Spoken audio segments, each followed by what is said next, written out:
আসসালামু আলাইকুম সুপ্রিয় দর্শক, জানিয়ে দেবো আগামী 24 ঘন্টার আবহাওয়ার পূর্বাভাস। সঙ্গেই থাকুন। বঙ্গোপসাগরে আবারও তৈরি হয়েছে নতুন এক নিম্নচাপ। আবহাওয়াবিদরা বলছেন এই নিম্নচাপ আগামী কয়েকদিনে ঘূর্ণিঝড়ের রূপ নিতে পারে।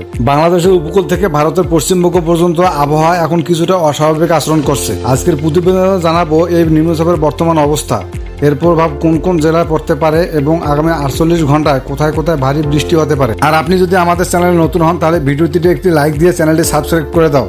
আর আপনি কোন জেলা থেকে দেখছেন আপনার জেলার নাম কমেন্ট বক্সে লিখে যাও। এবার দেখে নেই এক নজরে বাংলাদেশ আবহাওয়া অধিদপ্তরের সর্বশেষ আপডেট অনুযায়ী উত্তর বঙ্গোপসাগর ও তার পার্শ্ববর্তী উপকূলীয় এলাকায় একটি নিম্নচাপ অবস্থান করছে।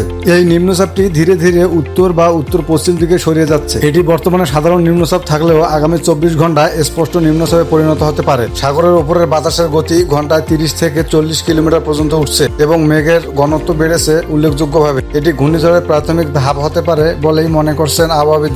এই নিম্নচাপের প্রভাব প্রথমে পড়বে বাংলাদেশের দক্ষিণ অঞ্চলে, বিশেষ করে খুলনা, বরিশাল, চট্টগ্রাম বিভাগে। সাতক্ষীরা, বাগেরহাট, বরগুনা, পটুয়াখালী, ভোলা, কক্সবাজার ও চট্টগ্রাম জেলায় মাঝারি থেকে ভারী বৃষ্টির সম্ভাবনা রয়েছে। নদীমুখ ও উপকূলীয় চর এলাকাগুলোতে জোয়ারের পানি স্বাভাবিকের চেয়ে 1 থেকে 2 ফুট পর্যন্ত বেড়ে যেতে পারে। অন্যদিকে ভারতের পশ্চিমবঙ্গের দক্ষিণাঞ্চল, বিশেষ করে দক্ষিণ 24 পরগনা, পূর্ব মেদিনীপুর, হাওড়া ও কলকাতা এলাকায় আগামী 24 ঘন্টায় প্রবল বৃষ্টি ও বজ্রপাতের সম্ভাবনা রয়েছে। সেই সঙ্গে উপকূলের দিকে ঝড়ো হাওয়া বইতে পারে।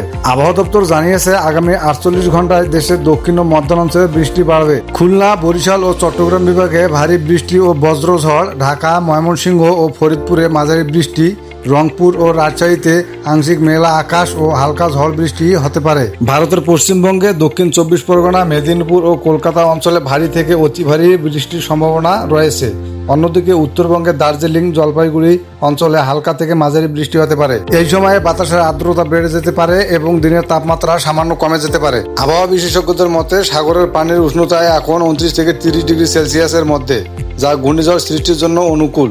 তবে বাতাসের গতি ও চাপের ভারসাম্য এখনো পুরোপুরি ঘূর্ণিঝড়ের জন্য উপযুক্ত নয়। তবু আগামী 2 দিনে এটি আরো শক্তিশালী হয়ে এটি ডিপ্রেশন বা ঘূর্ণিঝড়ে তৈরি হতে পারে। তাই উপকূলীয় বাসিন্দা ও জেলেদের সতর্ক থাকতে বলা হয়েছে। সাগরে মাছ ধরার নৌকা ও ট্রলারকে অস্থায়ীভাবে উপকূলে অবস্থান করার নির্দেশ দেওয়া হয়েছে। এছাড়া যারা উপকূলের কাছাকাছি এলাকায় বাস করেন তাদের স্থানীয় প্রশাসনের নির্দেশ নিয়মিত শুনে চলার পরামর্শ দেওয়া হয়েছে। বঙ্গোপসাগরের এই নিম্নচাপ আগামী 48 ঘন্টায় বাংলাদেশ ও পশ্চিমবঙ্গের দক্ষিণাঞ্চলে বৃষ্টি ও ঝড়ো হাওয়া প্রভাব ফেলতে পারে। ঘূর্ণিঝড়ের রূপ নেওয়ার সম্ভাবনা এখনো পুরোপুরি নিশ্চিত নয়, তবে প্রস্তুত থাকা জরুরি। প্রতিদিনের আবহাওয়ার নতুন আপডেট পেতে আমাদের চ্যানেলের সঙ্গেই থাকুন। আমি মোহাম্মদ শামসুজ্জামান আজকের মতো এখানে বিদায় নিচ্ছি। দেখা হবে পরবর্তী আপডেটে। ততক্ষণে ভালো থাকুন, সুস্থ থাকুন, নিরাপদে থাকুন।